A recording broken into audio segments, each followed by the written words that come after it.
ঝড়ের মাস বৈশাখ। এই বৈশাখের মতোই রবি ঠাকুরের জন্ম। সোনার আশ্বিনে নয়, হিমের রাতের অঘ্রাণে নয়, ফুল রাঙানো ফাগুনে নয়, এই খড়গ ক্ষিপ্র বৈশাখী তার জন্ম। এই খ্যাপা বৈশাখের বৈদিক তিলক দিয়ে সাজানো তার জন্মদিনের ললাট। বৈশাখে প্রকৃতির নতুন জন্ম, আমাদেরও নতুন জন্ম এই বৈশাখে, 25শে বৈশাখে, রবি ঠাকুরের জন্মদিনে। দেখতে হবে ক্যালেন্ডার, জিজ্ঞেস করতে হয় না তারিখটা কবে। আগে থেকে বুকের মধ্যে সারা উঠে 25শে বৈশাখ আসছে, রবি ঠাকুরের জন্মদিন। বছরে একটা দিনের জন্য তারা নতুন হয়ে যায়।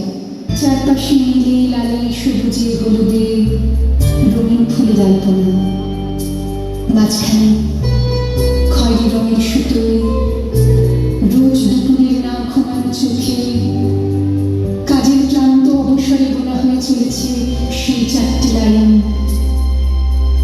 উদয়ের পথে সুরিকার বাণী, ভয় নাই ওরে ভয় নাই, নিঃশেষে প্রাণ যে করিবে দান, ক্ষয় নাই তার ক্ষয় নাই।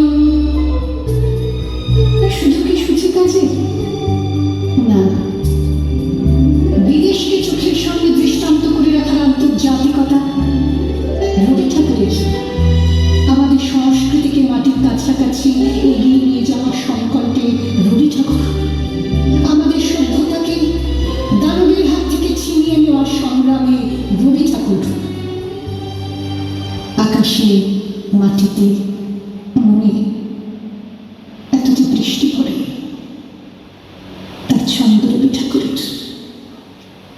এত যে ফুল ফুটে, তার কণ্ঠ রবি ঠাকুরের। তাই প্রতিদিন তার জন্ম, কোনো দিনই তার মৃত্যু নেই।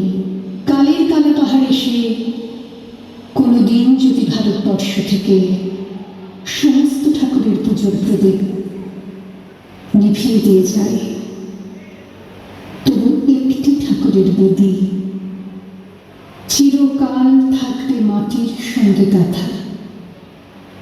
কোন ঠাকুর? রবি ঠাকুর।